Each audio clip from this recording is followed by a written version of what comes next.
So I have two buddies, and they ate some pie, okay? My one buddy says, "Oh, dude, I ate 3 pieces of pie. I'm so full." My other buddy says, "Dude, so what? I ate like 6 pieces of pie. I'm more full." Well, who ate more pie? Are you saying the guy who ate 6 pieces? Could you be wrong? If you're thinking the guy who ate 6 pieces ate more pie, you're assuming that all the pies were the same sized pieces. Okay? I want to talk today about something called equivalent fractions. Okay? And you're going to find today that sometimes 6 and 3 can be exactly the same. Equivalent fractions. The word equivalent starts out like what math word that you know? Say it. Yeah, it starts out like the word equal, and that's exactly what it means.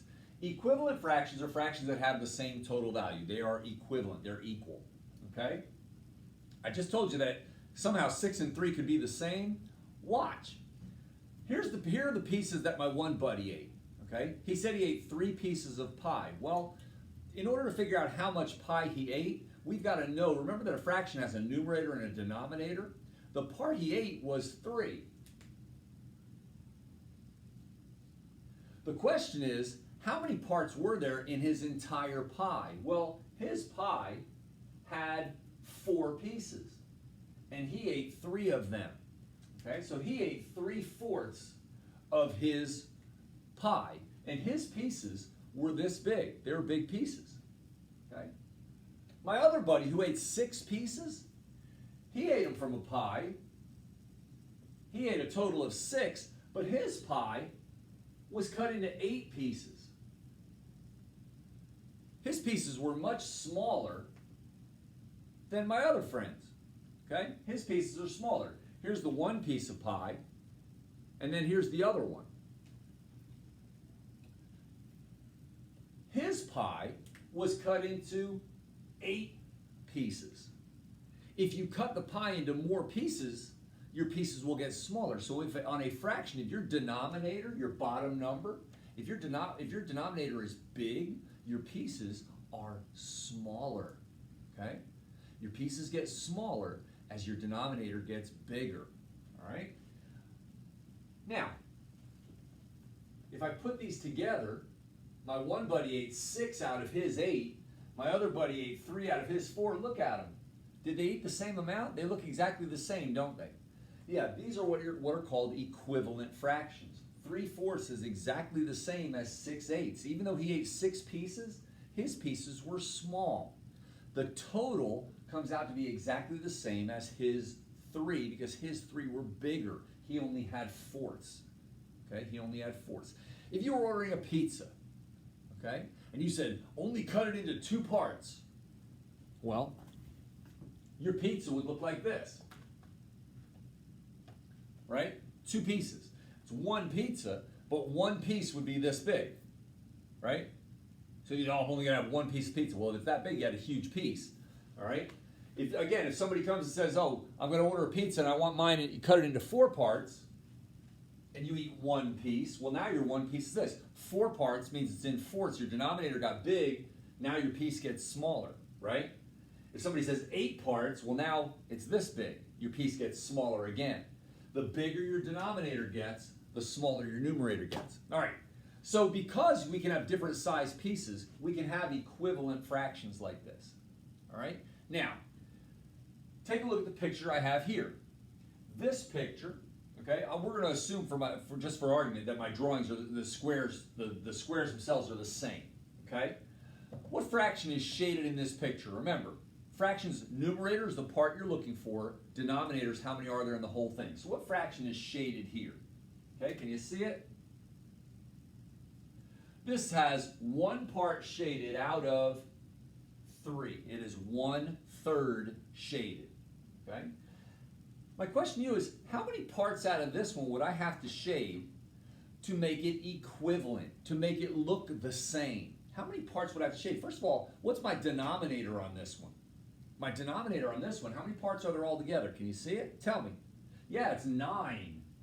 Okay? My denominator is 9. There are 9 little squares. Are the pieces the same size? No. This one has big pieces, big long ones. This has tiny little squares.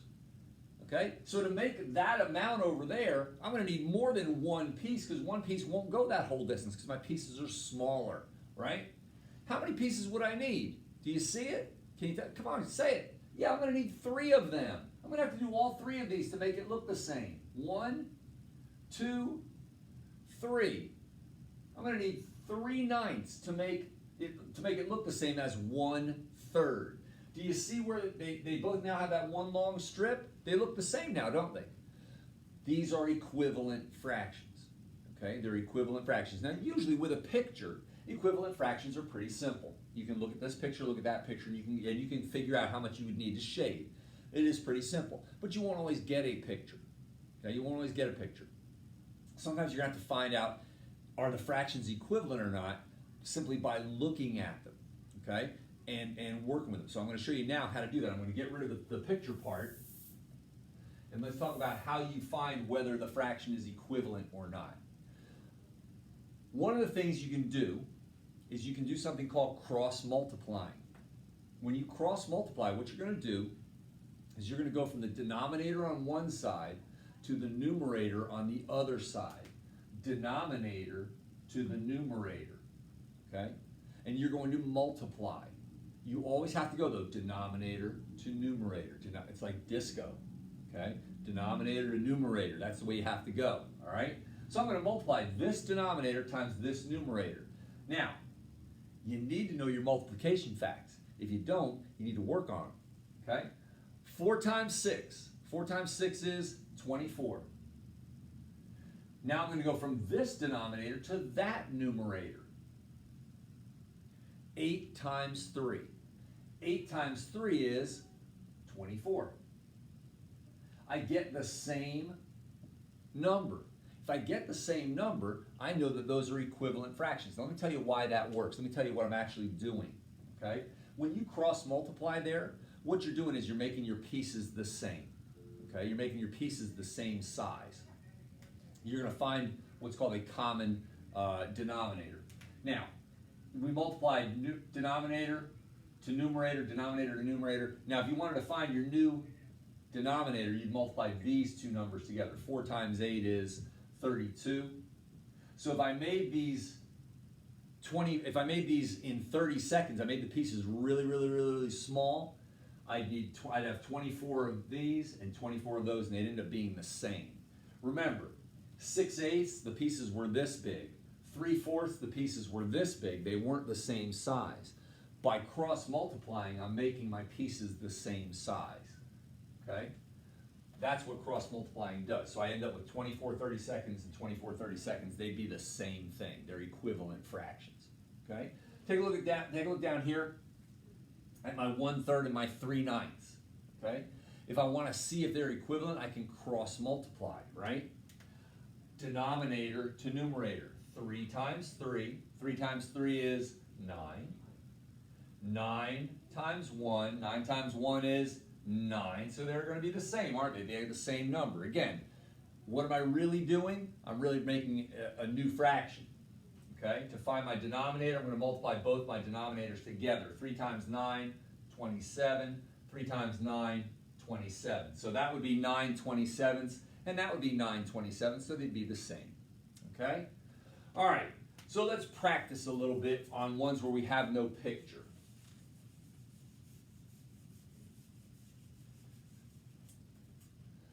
I tell you that I have the fraction, let's see, I have the fraction 2/6. 2/6. And I'm telling you that one of these is going to be equal to it. 1/2, 1/3, 1/4. Okay? One of those fractions is going to be equal to 2/6. So we've got to be able to find out which one it is. Well, how can we do that? We can put 2/6 next to each one, and we can cross multiply. Just what we were working on. So I'm going to come down here and I'm going to put 2/6. Can you see that red or not? Does that show up? I think it might. Okay? I'm going to put 2/6 there. Now I'm going to cross multiply. Denominator to the numerator. 6 times 1 is 6. 2 times 2 is 4. So this would be 6, this would be 4. This one's going to be bigger. Half is going to be more than 2/6. If I did my denominator, 6 times 2 is 12. That would be 6/12, and this would only be 4/12. This is going to be bigger than this, so that's no good. They're not the same, okay? So let's try 1/3. I'm going to put my 2/6 here, and now I'm going to cross multiply. 3 times 2 is 6. 6 times 1 is 6. I get 2 6s that I know they're going to be the same. What would my denominator be? I'd multiply those two numbers together. 3 times 6 is 18. 3 times 6 is 18. 6/18, 6/18, they're the same fraction, aren't they?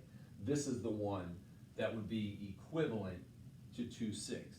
That would be the equivalent fraction, okay? And I don't have to check, we can check this one anyway.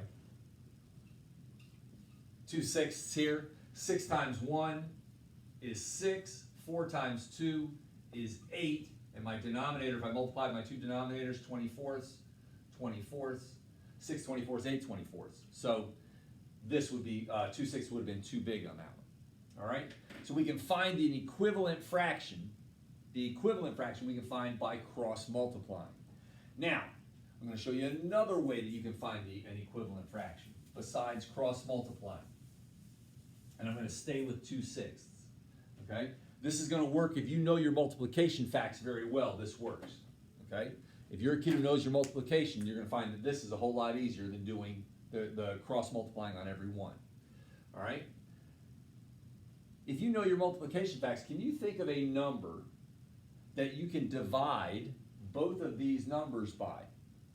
Okay? Well, if you start with the number 2, 2 only has 2 factors. What are the factors of 2? What do you multiply to get 2?